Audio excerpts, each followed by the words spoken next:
65वीं BPSC में topper छात्र छात्राओं के सम्मान में सासाराम के मल्टीपर्पज हॉल में महावीर की उच्च and test centre, mission foundation और rohtasdistrict.com की ओर से सोमवार को टॉपर्स मीट कार्यक्रम आयोजित किया गया। कार्यक्रम में मुख्य अतिथि जिलाधिकारी धर्मेंद्र कुमार एवं एसपी आशीष भारती ने 65वीं बीपीएससी में पहला स्थान प्राप्त करने वाले गौरव सिंह, 54वां स्थान रैंक प्राप्त विकास कुमार DN, 326 रैंक प्राप्त टीपू सुल्तान, 843 रैंक प्राप्त मनीष कुमार पटेल को सम्मानित किया। इस दौरान कार्यक्रम में मौजूद छात्रों ने टॉपर से बीपीएससी तैयारी से जुड़े कई सवाल किए, जिसका जवाब बीपीएससी टॉपर गौरव सिंह एवं अन्य टॉपर्स ने दिया। कार्यक्रम में महावीर की उच्च व अन्य सेल्फ स्टडी ग्रुप के सैकड़ों छात्र मौजूद रहे। डीएम, एसपी एवं डीईओ ने छात्रों को तैयारी से जुड़े कई टिप्स दिए। डीएम धर्मेंद्र कुमार ने क्या कहा, आइए सुनते हैं। हमारे द्वारा आई थिंक 53rd बैच होगा। 17 अप्रैल 2011 को मेरा एग्जाम मेंस ये हुआ था, सीसैट का हुआ था, और उसका जो रिजल्ट आया था वो पता नहीं शायद अगस्त में आया था। मेंस जो था 2012 के 27 मई से था, और उसी टाइम मेरा यूपीएससी का एग्जाम था, तो हम उस टाइम जो है इसका मेंस नहीं दिए थे। तो वो एक समय की बात थी, लेकिन राज्य स्तर पे इसके ऊपर बहुत बड़ा रिफॉर्म हुआ है। राज्य सरकार ने इसके ऊपर बहुत ही अच्छा काम किया है, और आज के डेट में कम से कम हर साल जो है रिजल्ट आपका हो रहा है, साथ ही साथ आपका सीसैट भी हो रहा है, रिटेन भी हो रहा है, इंटरव्यू का भी डेट पड़ रहा है, और कहीं ना कहीं राज्य स्तर पर उपलब्धि है। और हम लोग गर्व के साथ बोलते हैं इस बात को कि आज के डेट में जो भी रिजल्ट हमारे स्टेट का आ रहा है, कहीं भी लिटिगेशन नहीं हो रहा है। हमारे पास रैंक 1 बैठा हुआ है, कोई नहीं बोल सकता है कि रैंक 1 का जो रिजल्ट है वो सेटिंग से हुआ है। लेकिन आज से 10 साल पहले, 20 साल पहले ऐसी स्थितियां नहीं थी। तो कहीं ना कहीं स्टेट गवर्नमेंट के द्वारा बहुत ही अच्छा कार्य हुआ है इसमें। और ये जो 5 इयर्स वाला जो था प्लान, वो इस समय नहीं है।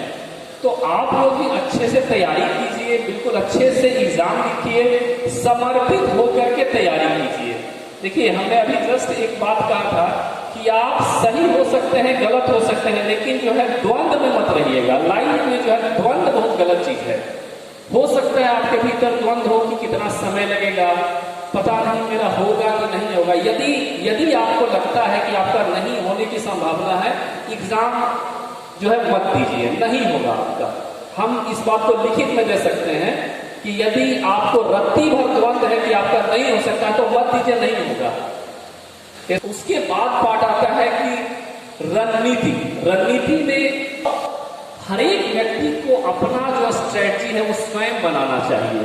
हो सके तो आपका सर्टेन पार्ट अच्छा हो, सर्टेन पार्ट अच्छा नहीं। आपको संभवतः ज्योग्राफी अच्छी आती हो, हिस्ट्री अच्छी नहीं आती हो, किसी का लेखन शैली ठीक नहीं होगा, तो आपके पास, हर एक के पास अपनी अपनी समस्याएं हैं। स्वयं की समस्याओं का स्वयं समाधान आप लोग देखिए। गौतम बुद्धा ने एक बार बोला था कि देखो, यदि मैं कोई बात बोलता हूं तो उसी टाइम उसको सत्य मत मान लो, पहले लॉजिक पे उसको रखो, अपना लॉजिक दो। लॉजिक पे यदि वो सही लगता है उसके बाद उसको सत्य मानो, और यदि उसको सत्य, फिर तुम यदि तुम सोचते हो कि सत्य है तो उसको जीवन में फिर आचरण में लाओ। सेम चीज बीपीएससी यूपीएससी में है। जितना भी स्ट्रेटजी, जितना भी अच्छा बात हम लोग आपके सामने रख रहे हैं, स्वयं को लॉजिक दो कि क्या मेरे लिए ये संभव है। एक इसका सिंपल एग्जांपल देते हैं। जब हम दिल्ली गए तो मेरा जो स्टडी टाइमिंग था, तो हमारा स्टडी टाइमिंग क्या था कि शाम 5:30 बजे हम सो करके उठते थे। ये सच्चाई बता रहे, शाम 5:30 बजे सो करके उठते थे, और शाम 5:30 से लेकर सुबह में 11:15 तक हम रोज स्टडी करते थे, सुबह 11:15 बजे, और फिर सोते थे 11:30 बजे, शाम 5:30 उठते थे। तो ऐसा स्ट्रेटजी हो सके तो मेरे लिए सही था। हमको हो सके तो रात में स्टडी करने में अच्छा लगता था, लेकिन आपके लिए ये चीज सही नहीं हो सकता है। तो इसीलिए स्वयं का स्ट्रेटजी बनाइए, और यदि सोच लिए हो कि बीपीएससी यूपीएससी है करना, तो फिर कोई नहीं रोक सकता है, ठीक है ना। बाकी सब साधन आएगा, सब साधन जाएगा। अपने आप को झोंक दो और बिल्कुल आसानी से हो जाएगा। तो हार्डली 2-2.5 महीने में नौकरी में आप लोग आ जाइएगा, तो उसके बाद आप लोग देखेंगे ऐसा भी संभव है कि आपको बहुत बार जो है निराशा भी मिलेगी। आपको ऐसा लगा होगा कि जब नौकरी में हम आएंगे तो ये मिलेगा, गाड़ी मिलेगा, लाल बत्ती मिलेगा, घर मिलेगा, सारा चीज लगेगा, लेकिन बहुत बार आपको ऐसा लगेगा कि जो आपका एक्सपेक्टेशन सर्विस से था वो आपका फुलफिल नहीं हो पा रहा। संभव है, लेकिन उसके बाद फिर एक बात बता रहे हैं आपको कि जो मौका, जो सर्विस करने का मौका और जो आपके पास अपॉर्चुनिटी सिविल सेवा देता है, चाहे वो यूपीएससी हो चाहे बीपीएससी हो, वो कोई नौकरी नहीं दे सकता, कोई नौकरी नहीं दे सकता। ये बात हम यहाँ पर 8 साल नौकरी होने के बाद बोल रहे हैं।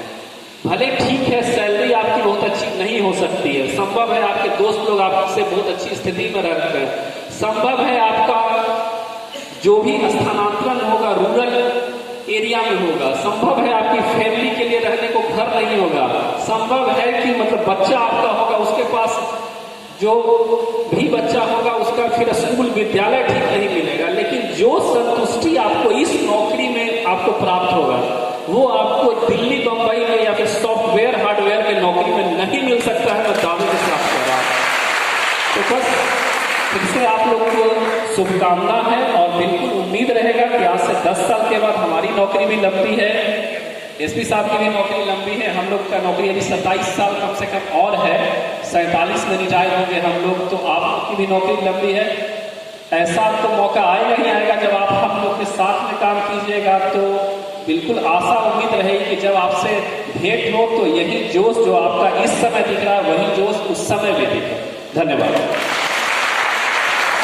रोहतास एसपी आशीष भारती ने भी छात्रों को संबोधित करते हुए महत्वपूर्ण टिप्स दिए और सफलता के गुण सिखाते हुए क्या कहा, आइए सुनते हैं। इस जो टॉपर्स मीट कार्यक्रम है इसमें हमारे रोहतास जिले के डीएम साहब, सभी हमारे टॉपर्स और मेरे पिताजी, सभी इस कार्यक्रम के आयोजकगण, सभी मीडिया बंधु तथा जो हमारे भावी ऑफिसर्स हैं, सभी लोगों का मैं अभिवादन करता हूं। तो सबसे पहले मैं आप लोग को यह बताना चाहूँगा कि जैसे सफलता के लिए मेरे ख्याल से, जैसे सफलता के लिए बहुत सारी चीज़ों की आवश्यकता होती है, लेकिन मेरे ख्याल से जो प्रमुख चीज़ें जो आवश्यकता है वो क्या है, सबसे पहला चीज़ क्या है कि टैलेंट होना चाहिए। तो टैलेंट के मामले में खास करके जो हमारे बिहार के जो छात्र हैं उनका कोई मुकाबला नहीं है, और मैं हमेशा से कहता रहता हूँ कि हमारे बिहार में टैलेंट है लेकिन साइलेंट है। अब उस टैलेंट को बाहर निकालना है ताकि हम लोग बिहार की अच्छे तरीके से बिहार को और देश को सेवा कर सकें। लेकिन सिर्फ टैलेंट करने से नहीं, कुछ नहीं होगा। क्यों? क्योंकि टैलेंट बहुत लोगों में होता है, लेकिन कहीं ना कहीं वो रेस में या इस जो प्रतियोगिता है उसमें पिछड़ जाते हैं। उसका निदान क्या है? सबसे पहली बात है गाइडेंस होना चाहिए, एक सही डायरेक्शन की आपको जरूरत रहेगी। सिलेबस जो आपके स्कूल और कॉलेज में जो सिलेबस रहता है और जो बीपीएससी, यूपीएससी या अन्य इस प्रकार के एग्जाम है उसमें फर्क होता है। फर्क किया, आप 10th में जो किताब आपको दी गई होगी, एक किताब, उसमें जो आपने पढ़ाई की होगी उसी से संबंधित सवाल आया होगा एग्जाम में। लेकिन इसमें सिलेबस तो दिया रहता है, लेकिन उस सिलेबस को किस प्रकार से क्वेश्चन पूछा जा सकता है उसका कोई लिमिट नहीं है। तो गाइडेंस एक बहुत आवश्यकता है। आज जो इस कार्यक्रम है उसके माध्यम से आपको गाइडेंस भी मिलेगा और इसी प्रकार से कंटिन्यूअसली आपको एक गाइडेंस, एक अच्छे गाइड की आवश्यकता रहेगी क्योंकि आपको सही डायरेक्शन में रख सकें।